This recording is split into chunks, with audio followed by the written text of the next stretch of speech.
Dulu kan kita berkampanye untuk Pak Jokowi. Jokowi adalah kita.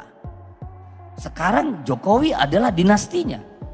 Jokowi adalah keluarganya, kepentingannya. Sombong banget. Realitanya pada hari ini Pak Jokowi menggunakan seluruh kekuasaan yang ada pada dia untuk mencapai tujuan-tujuan politik dan kepentingan pribadinya. Jadi nggak usah juga kita mengatakan Mulyono itu salah, ya kan? Kemudian Samsul itu begana begini begono, yang endorse Samsul juga partai politik kok. Nah, jadi plonga-plongo terdiam kan? Yang mengendorse Samsul itu partai politik. Ya bapaknya seneng-seneng aja. Gitu. Harus dibalik dong. Jangan malah dibalik kita seolah-olah kita merasa diri kita paling bersih, paling paling suci, paling bener. Enggak juga. Rasa-rasanya baru kali ini dalam sejarah ayah dan anak akan maju pilkada berbarengan. Tuh. Dan dua-duanya, apa ini nggak masyarakat dinasti? mau tahu, ketika Dito maju pertama kali, Anaknya Pak Pram juga nyalon. dipaksa untuk maju pada waktu itu.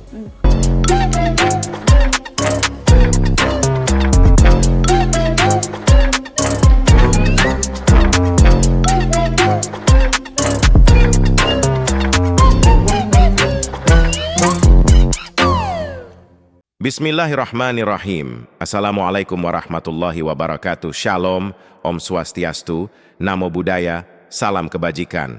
Selamat sejahtera bagi kita semua. Yang saya hormati. Kembali lagi dengan saya di sini Joko. Di kesempatan kali ini saya mau membagikan dan mengulas video reaction. Nah, Deddy Sitorus Diskakmat sama Ibu Irma Suryaniago yang masih saja menyerang Pak Jokowi dengan segala argumen-argumennya. Politik dinastilah yang terutama ya, semena-mena. Padahal di sisi lain PDIP saat ini dengan Pak Pramono Anum, anaknya juga Mas Dito juga nyalon di Kediri, tapi juga enggak apa-apa sih kalau buat mereka lah, kalau menurut saya. Ya enggak apa-apa sih. Lah wong dinasti yang memilih rakyat, yang menentukan rakyat, yang penting calon tersebut punya kredibilitas untuk bekerja serius, bekerja membangun bangsa, itu intinya. Seperti apa sih videonya? Langsung saja kita reaction bersama-sama video berikut ini. Orang meninggalkan Jokowi itu sudah lama. Ya, ketika transformasi Jokowi dari seorang rakyat menjadi seorang raja. Sebagaimana yang ninggalin itu PDIP, pada bukan saat rakyat. itu sudah terjadi eksodus besar-besaran sebenarnya dari Jokowi. Ya, misalnya dimulai dengan PD Perjuangan, lalu diteruskan dengan banyak sekali kaum terdidik, para profesor, intelektual kampus, para aktivis, itu semua sudah meninggalkan yang namanya Jokowi yang sekarang hari-hari ini keren dengan sebutan lain gitu. Karena rakyat transformasi tidak Jokowi tadi Jokowi, dari bos. seorang rakyat ya biasa dari pinggir kali di Solo sana yang kalinya sampai sekarang saya nggak ketemu, itu kemudian menjadi seorang raja yang kata-katanya tidak bisa disanggah. Ya. Jadi ini kan transformasi Jokowi, jadi wajar aja kalau banyak yang kemudian meninggalkan. Saya lebih memahami bahwa Jokowi itulah meninggalkan kesejatian dirinya. Dulu kan kita berkampanye untuk Pak Jokowi, Jokowi adalah kita. Sekarang Jokowi adalah dinastinya. Jokowi adalah keluarganya, kepentingannya. Ngaca. Realitanya pada hari ini Pak Jokowi menggunakan seluruh kekuasaan yang ada pada dia untuk mencapai tujuan-tujuan politik dan kepentingan pribadinya. Saya kira apa yang disampaikan Pak Jokowi di Kongres Nasdem kemarin adalah sesuatu yang sunatullah. Nggak perlu diributin juga kali. Kenapa kita jadi cemen, cildis? Begitu aja dikomentari. Emang gitu. cemen Bu itu. Kapan Indonesia ini akan jadi negara hebat kalau hal-hal kecil aja masih dipersoalkan? Kenapa kita nggak persoalkan hal-hal yang besar? Persatuan dan kesatuan bangsa kita. Yang penting nyerang Jokowi itu. Indonesia ini akan menjadi negara besar. Kenapa hal-hal bau ketek lah yang diomongin? Aduh, saya sampai seperti orang gak terdidik. Saya ngelihatnya jadi apa ya? Jadi ini kok bangsa ini udah jadi bangsa barbar gitu yang nggak punya etika. Hal-hal kecil loh, hal-hal yang nggak pantas itu diomongin, didiskusikan. Dinyinyirin. Itu benar-benar bukan orang yang punya pendidikan yang bisa membawa bangsa ini ke depan menjadi lebih baik. Tidak ada orang yang sempurna, pasti juga banyak kesalahan. Setuju. Kritisi penting. Saya selalu menyampaikan begini. Pemerintah yang terlalu absolut pasti dia diktator. Tapi oposisi yang tidak negarawan, yang tidak nasionalis, pasti juga Semena-mena lah ya. destruktif. Karena semuanya nanti apapun yang dibuat oleh pemerintah karena mereka oposisi, Salah. pasti semuanya ditolak. Semua dikatakan tidak baik. Betul. Dan itu selalu terjadi di Indonesia. Makanya kemarin waktu saya diundang di FISIP UI, saya bilang kesalahan demi kesalahan yang terjadi di Republik ini, yang harus bertanggung jawab siapa? Partai politik. Betul. Karena partai politiknya pragmatis semua. Kalau partai politiknya nggak pragmatis, nggak mungkin bisa disandera.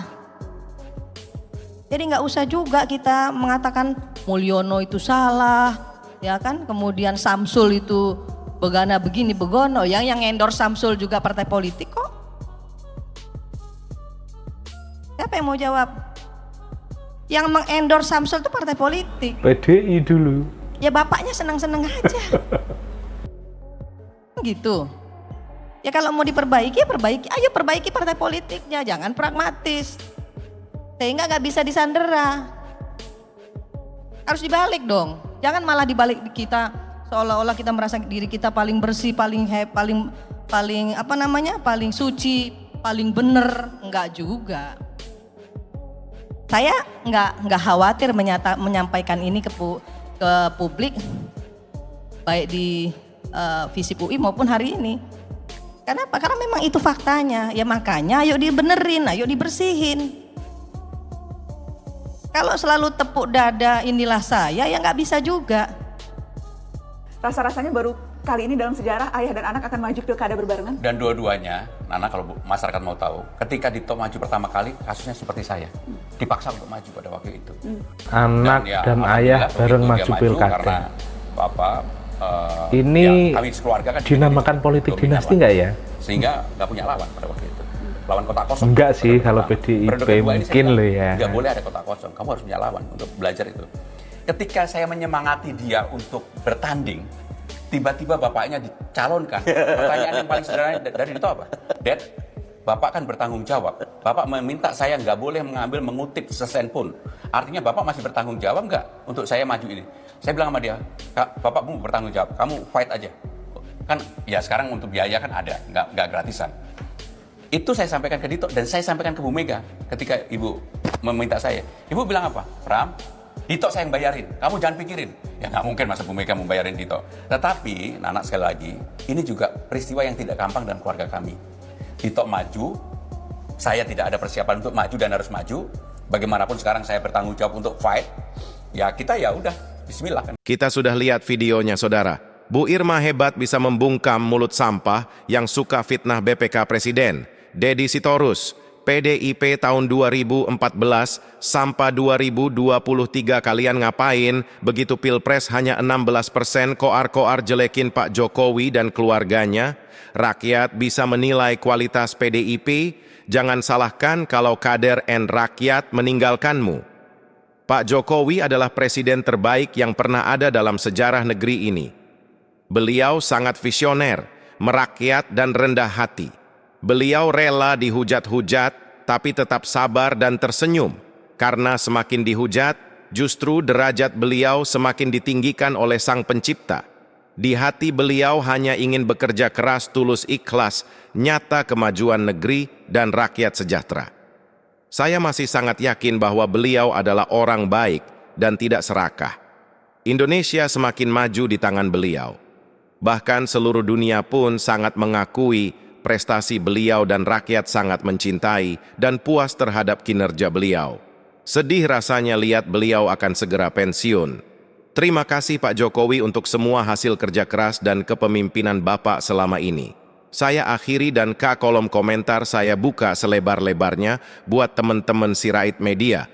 Intinya tetap jaga persatuan Indonesia, jangan mau terpecah belah, jangan mau diadu domba, jangan mau dibentur-benturkan. NKRI harga mati. Jangan lupa bagikan video. Terima kasih.